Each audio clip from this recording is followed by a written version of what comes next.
Roof Together Online Service, July 26, 2020.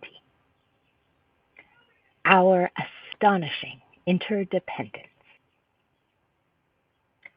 Wilderness is not in space or time, but is the boundless territory of the soul, a place where we struggle and are transformed in our journey together. Adapted from Sarah York. Welcome from Boz. Hello, and welcome to the online service of the Rogue Valley Unitarian Universalist Fellowship, which we call ROOF. My name is Paul Vosdick, or Voz. I'm a member of this congregation because the people and mission of ROOF help me define my values and put them into action. These online services are our way of connecting to each other and continuing to keep the mission of our congregation and association before us and out into the world. We're glad you're here, and we ask you to join us in embracing diversity, empowering connection, and engaging in this work.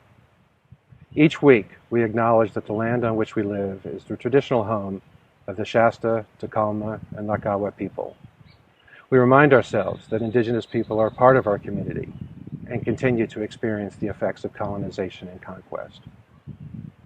We also commit ourselves to work for a world in which the lives, work, bodies, dreams, and leadership of Black people are honored and respected. We are committed to fighting for the worth and dignity of people in our community and the dignity of people throughout the world. We remind ourselves each week that we must put our words and our principles into action every day for justice and the common good. Welcome, and thank you again for being with us. Our chalice lighting words are adapted from Eric Williams. There is light. In the beginning, there was light, infinite and expansive, flowing out from an unseen center. Within each part of creation, there is light. Within you, there is light, the same light as the source, the same radiance that is in all creatures. May this small flame remind you of your true nature and your kinship with all beings. Our opening song is Here Comes the Sun by George Harrison, performed by Camden Voice.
Here comes the sun, little darling.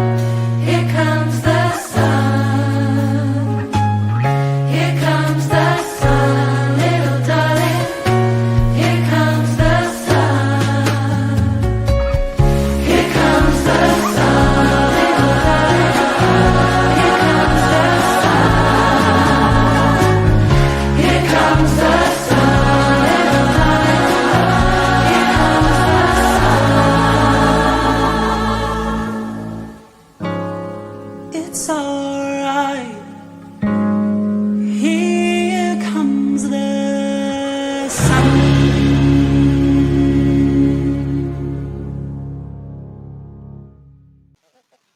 Our peace candle words are adapted from Eric Williams. The World is Too Beautiful, read by Allison Duran Sutherland. The world is too beautiful to be praised by only one voice. May we each have the courage to sing our part.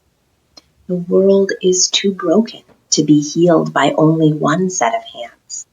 May we each have the courage to use our gifts. This beautiful and broken world calls out for peace. May we each have the courage to seek peace in our own lives, our communities, and beyond.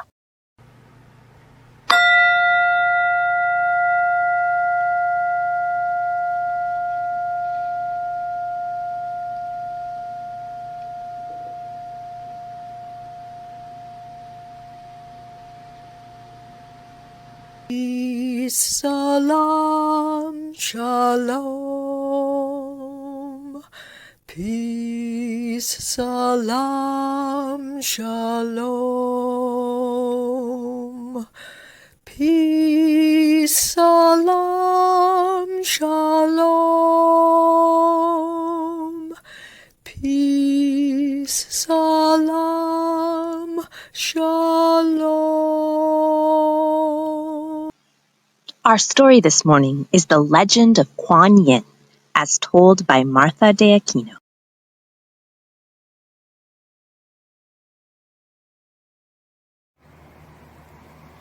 I want to introduce you to Quan Yin.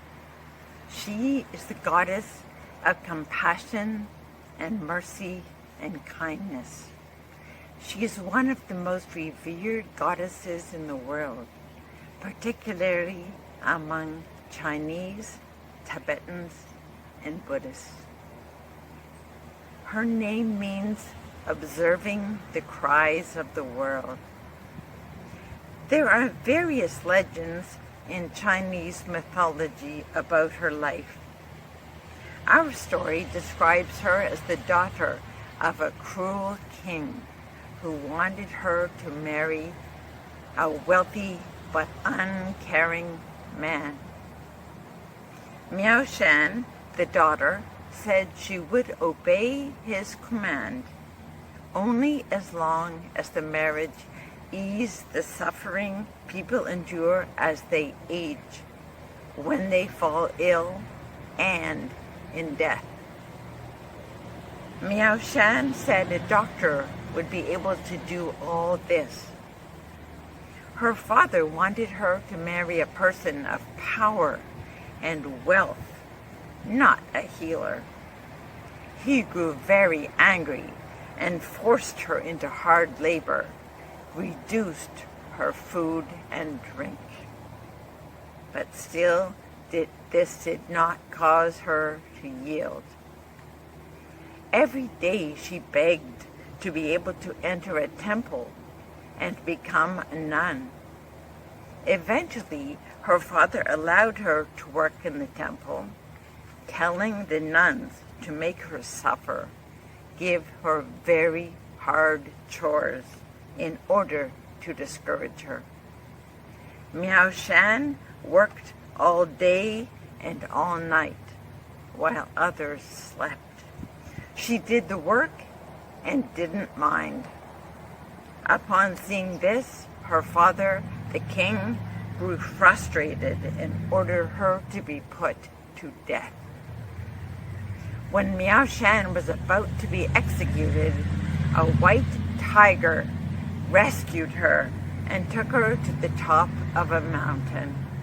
There, for many years, she lived the meditative life she had wanted, full of compassion and mercy for suffering beings. After 20 years passed, her father fell ill.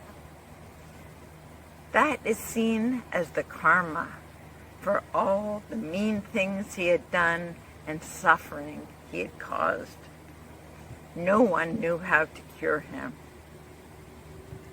Then a monk appeared, saying he could be cured with a potion made from the arm and eye of one who was without anger.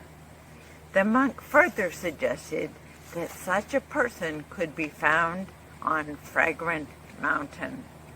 The king sent people to the mountain, and when asked, Miao Shan willingly gave both her eyes and her arms. Her father was cured of the illness and traveled to Fragrant Mountain to give thanks to this person.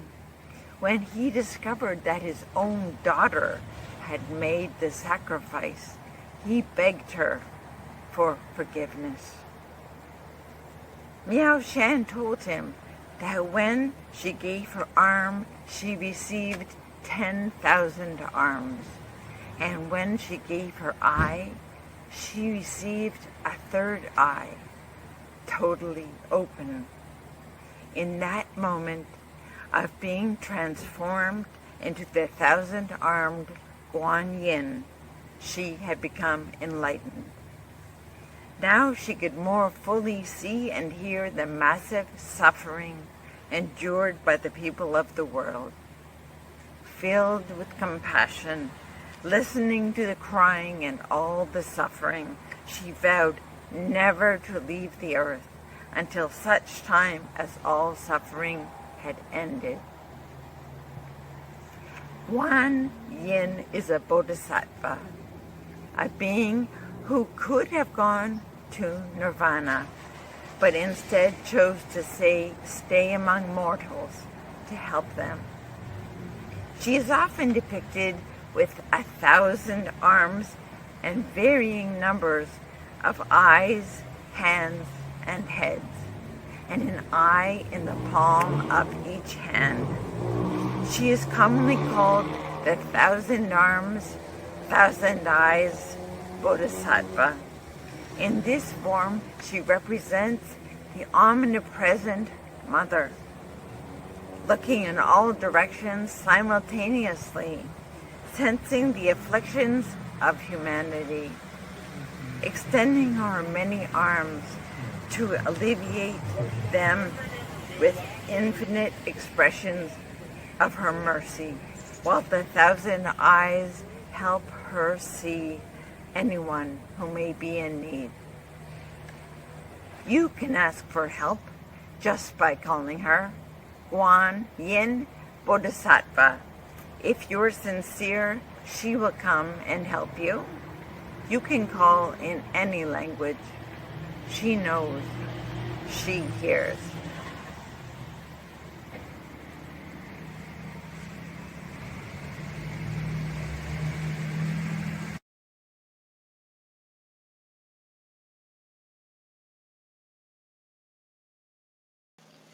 Reflection. What part can Quan Yin play in our lives today? By Mary Rexford. The sources from which our Unitarian Universalist tradition draws is the direct experience of that transcending mystery and wonder affirmed in all cultures, which moves us to a renewal of the spirit and an openness to the forces that create and uphold life. Thus, we bring Quan Yin today. For centuries, Quan Yin has been revered in China, Japan, and Southeast Asia. Outside her homeland, she is honored in immigrant communities. People bring her images and traditions into their new lives, with an increase in non-Asian worshippers of Quan Yin. This includes Americans drawn to Buddhist philosophy and practice. Quan Yin is an archetypal presence, revered for her universal and unconditional love and compassion. We lift her up as another potential source of comfort, wisdom, and growth. It is common to our human experience that we sometimes feel lost, alone, fearful. We find comfort and connection in the unfolding beauty of an astonishing sunset, or in the wonder of the night sky. We can connect with ourselves through meditation, music, art, poetry. Reaching out to a merciful presence such as Quan Yin can be another path to the soul. Here are descriptions in their own words from people who connect with Quan Yin.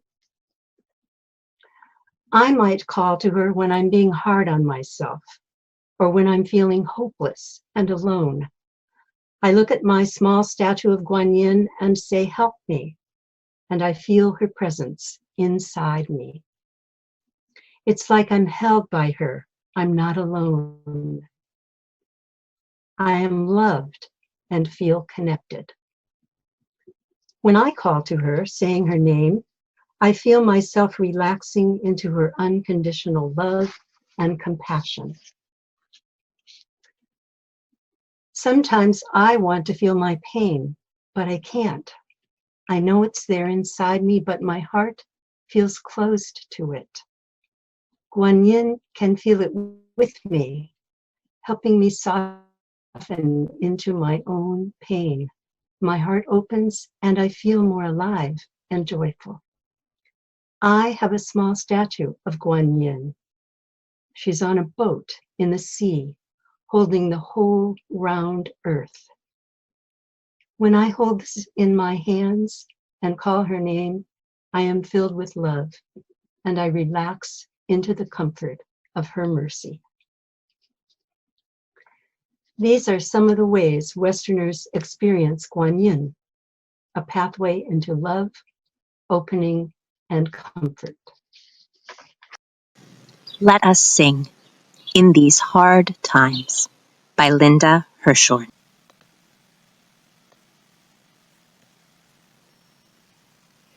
In these hard times, there will always be singing. Always be singing in these hard times. In these hard times, there will always be singing. Always be singing in these hard times. In these hard times, there will always be singing. Always be singing in these hard times. In these hard times, there will always be singing. Always be singing in these hard times. In these hard times, there will always be singing. Always be singing in these hard times. In these hard times, there will always be singing. Always be singing in these hard times. In these hard times, there will always be singing. Always be singing in these hard times. In these hard times, there will always be singing. Always be singing in these hard times. Our morning offering is more than the way we pay our bills. It is a generosity practice, helping us to bring into the world something we hope to see everywhere: generosity. You can give to Ruth by mail, by text, or online. You can mail your donation to 87 4th Street, Ashland, Oregon, 97520. Though our building is closed, staff members are regularly picking up the mail. You can also text the dollar amount you wish to donate to 541-229-4229. Remember, text the dollar amount. So if you want to donate $20, text 20.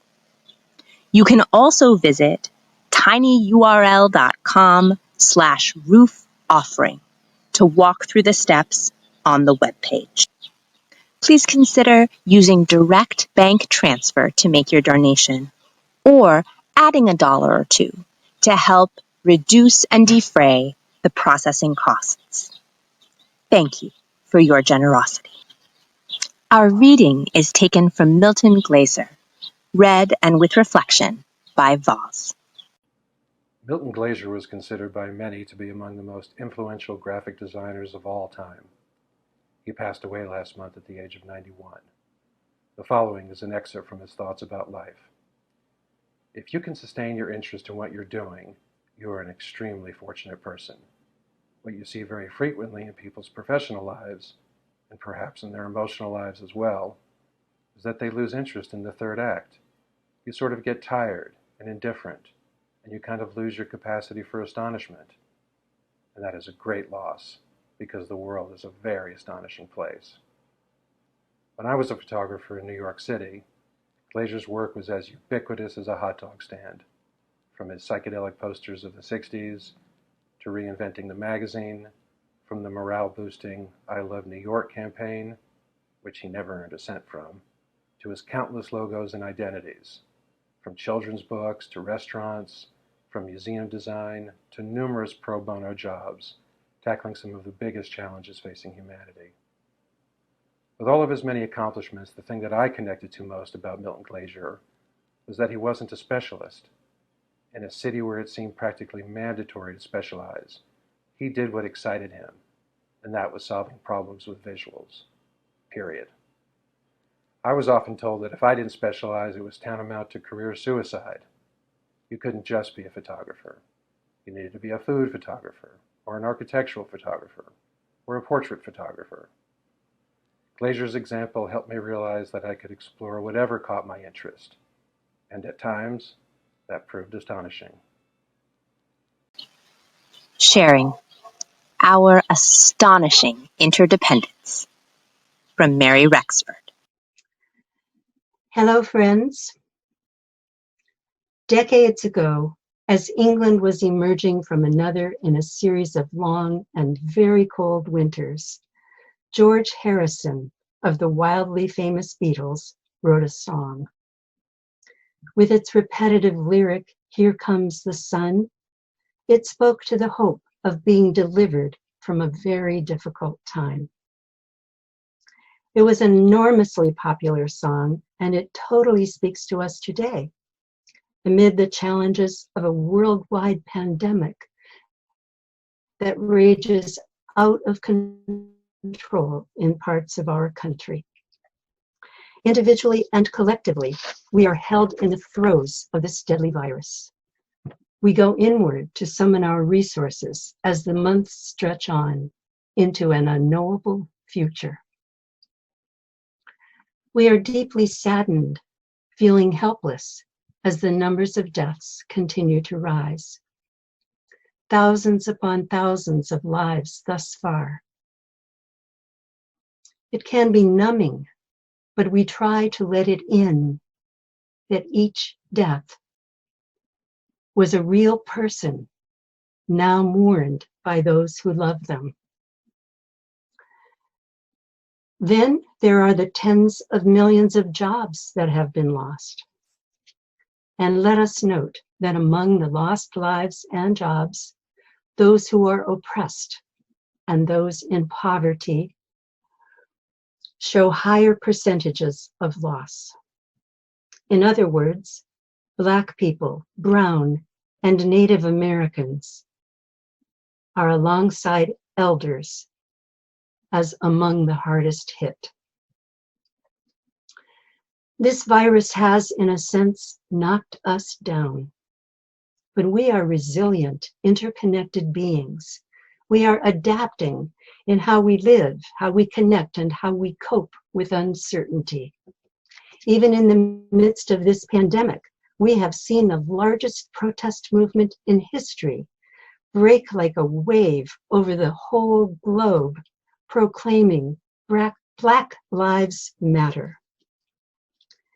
Before his recent passing, John Lewis said of these protests, "It was very moving to see hundreds and thousands of people from all over America and around the world take to the streets to speak up, to speak out, to get in the way.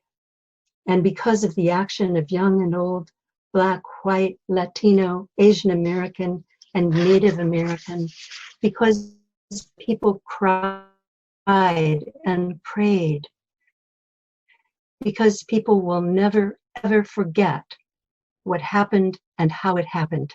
It is my hope that we are on our way to greater change. May John Lewis rest in power. We too are greatly impacted by the ongoing protests calling for justice and change. We also see our interdependence when we think of the air we all share, how it can become deadly when even one person breathes virus into that air, and how we can honor one another by wearing masks to prevent our shared air from becoming deadly. Most of us are on board with guidelines and tangible steps we can take to work together on the long road of this virus. Our interdependence has never been more apparent, and we are living into it in new ways. Growth and learning are occurring that we cannot yet even understand or imagine. At times, we see a person who is behaving defiantly, who looks to be jumping ship and swimming off in some other direction. We are baffled and wrestle with how to respond. I find help in these thoughts from Thich Nhat Hanh. There is plenty of defiance going on, he said before his death in reference to some other similar challenge. And we have no idea what lies behind this defiance in any given person. When someone is behaving like a jerk, maybe they're scared too, and this is how it's manifesting. How do we know? We're all in pain, suffering, struggling. If we can move into humility, let us consider this. When we get angry, we suffer. If you really understand that, really let it in, you will also be able to understand that when the other person is angry, it means that she is suffering.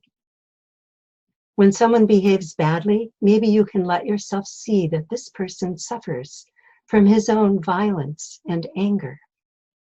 We forget that. We think we are the only one that suffers, and the other is our oppressor. This stirs anger in us and a desire to punish. We want to punish the other person because we suffer. Then we have anger in us, just as they do. When we can see that our suffering and anger are no different from theirs, we can behave with more compassion. So understanding the other is understanding yourself, and understanding yourself is understanding the other. It can begin with you. Thich Nhat Hanh. We opened with words from Sarah York, writer and retired UU parish minister. We return to her now, for there is resonance for us in her thoughts about the wilderness. It is a part of our journey together, she says, human beings seeking to live in community. It is always a time of struggle, transformation, and renewal. This wilderness reminds us that we are alone and not alone. We are neither where we have been nor where we are going. There is danger and possibility, risk and promise. We may go from hope to despair. The wilderness is the boundless territory of the soul, a place where we struggle and are transformed in our journey. May it be so. May our interdependence help to make it so, and may we be astonished together. Grounding Meditation by Jess Reynolds, read by Lois Pettinger. Morning, family. Grounding Meditation by Jess Reynolds. On my worst days, it is gravity I am most grateful for. The way the earth pulls at me from her core, yearns for me, keeps me pressed tightly against her surface. when my own core is hollowed out, when I have no more mass than a leaf dead on the branch. Still, this is enough for the earth to find me. She reaches for what little I have and says, stay. Most meditations I have been guided through have begun by asking me to ground myself. This is not so much an action as an inaction. Surrender, a voluntary abandonment of your own edges. Now, press the soles of your feet back into the floor, which represents the ground from which you sprang. Feel the weight of your body and know that it is glorious. You are born of soul and sun, and all the heaviness of the earth is a call to you. The earth is reaching for you. Reach back. Reach back. Affirmation. Map of the Journey in Progress by Victoria Safford, read by Allison. Here is where I found my voice and chose to be brave. Here's a place where I forgave someone against my better judgment, and I survived that. And unexpectedly, amazingly, I became wiser. Here's where I was once forgiven, was ready for once in my life to receive forgiveness and be transformed. And I survived that also. I lived to tell the tale. This is the place where I said no, more loudly than I thought I ever could, and everybody stared. But I said no, loudly, anyway, because I knew it must be said, and those staring settled down into harmless, ineffective grumbling. And over me, they had no power anymore. Here's a time, and here's another, when I laid down my fear and walked right on into it, right up to my neck in that roiling water. Here's where cruelty taught me something. And here's where I was first astonished by gratuitous compassion and knew it for the miracle it was, the requirement it is. It was a trembling time. And here, much later, is where I returned the blessing, clumsily. It wasn't hard, but I was unaccustomed. It cycled round, and as best I could, I sent it back out, past the gift along, this circular motion, around and around, has no apparent end. Here's a place, a murky puddle where I have stumbled more than once and fallen. I don't know yet what to learn there. On this site, I was outraged, and the outrage sustains me still. It clarifies my seeing. And there's where something caught me. A warm breeze in late winter. Birdsong in late summer. Here's where I was told that something was wrong with my eyes, that I see the world strangely. And here's where I said, yes, I know. I walk in beauty. Here is where I began to look with my own eyes and listen with my ears and sing my own song, shaky as it is. Here is where, if by surgeon's knife my heart was opened up, and here, these are the landmarks of conversion. Our final song is Hallelujah by Leonard Cohen, performed by the Rodin School Virtual Choir.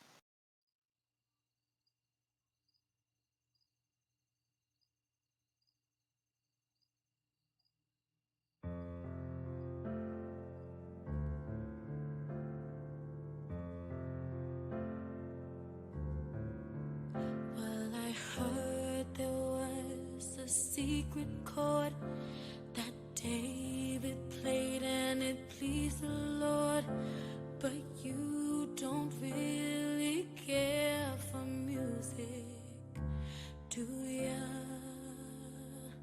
Well, it goes like this: the fourth, the fifth,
She tied you to her kitchen chair.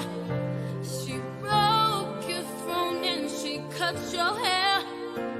And from your lips she drew them. Hallelujah.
Closing words. There is a Love by Rebecca Parker. Read by Mary. For the wonder and inspiration our lives are given, for the sun and stars and all the lights of the heavens, may the light of our time on earth shine, and may the light of our love shine forth upon this world and all beings.